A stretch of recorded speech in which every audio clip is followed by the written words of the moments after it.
That was shocking new video showing two prominent opposition leaders being dragged away to prison after being seized from their homes in the middle of the night by state security agents. This comes just days after an illegitimate election ignites deadly protests and yields more power to the dictatorship rule of Nicolas Maduro, who is now one of just 4 heads of state personally sanctioned by President Donald Trump.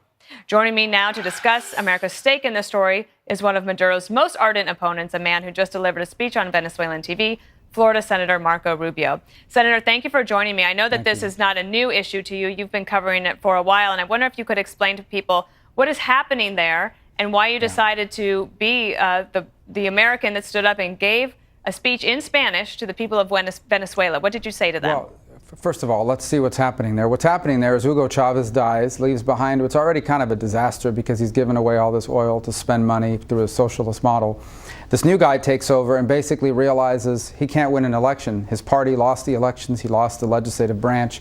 So he comes up with this idea called the Constituent Assembly. They're wiping out the National Assembly, their Congress, and replacing it with a Cuban-style government where basically there's no more direct elections of their representatives, all designed to fortify themselves in power. What this leads to, why does this matter to the United States? Number one, thousands of asylum seekers from Venezuela are already applying, the fastest growth of any country in the world. So it's placing migratory pressure on the United States. Number two, it's our values, and it's in our hemisphere. We haven't had a dictatorship emerge in this region in this way in 40 years. This is the first loss or attempted loss of a democracy since since the Sandinistas in Nicaragua. But third, let's play this out. So you've got Venezuela now in play with Maduro and the things they're doing. They can now destabilize Colombia because the narco traffickers in Colombia are people they've aided for a long time, important ally of the United States, and then move west. That takes you into Central America because that's where the migratory and drug trafficking pressure comes against the United States. They now threaten the governments of Honduras with a leftist candidate. They're already El Salvador is already halfway there with its current leadership. Nicaragua is already all the way there.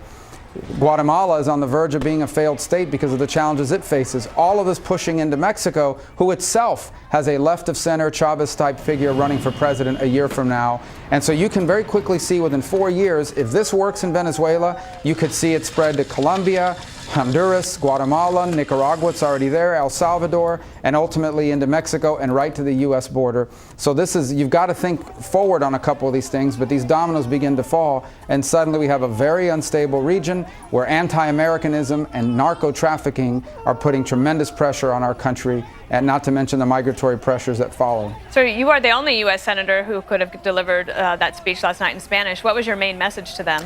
Yeah, my main message is I've seen this happen before. I'm not seeking to interfere in the internal affairs of Venezuela. All we're asking for is for the government of Venezuela to follow its own constitution, hold free and fair elections, and let the people vote for whoever they want.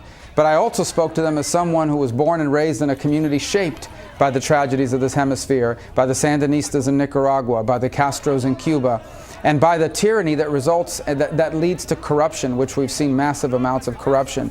And so my point to them is the United States, like any sovereign country, has a right to decide who they deal with and on what terms. And we are not going to stand by and watch as this anti-American dictator consolidates himself in power, violates the rights of his people, and ultimately in the long term threatens the United States. So it was a message of solidarity and in support for what President Trump has done and what he intends to do in the days to come.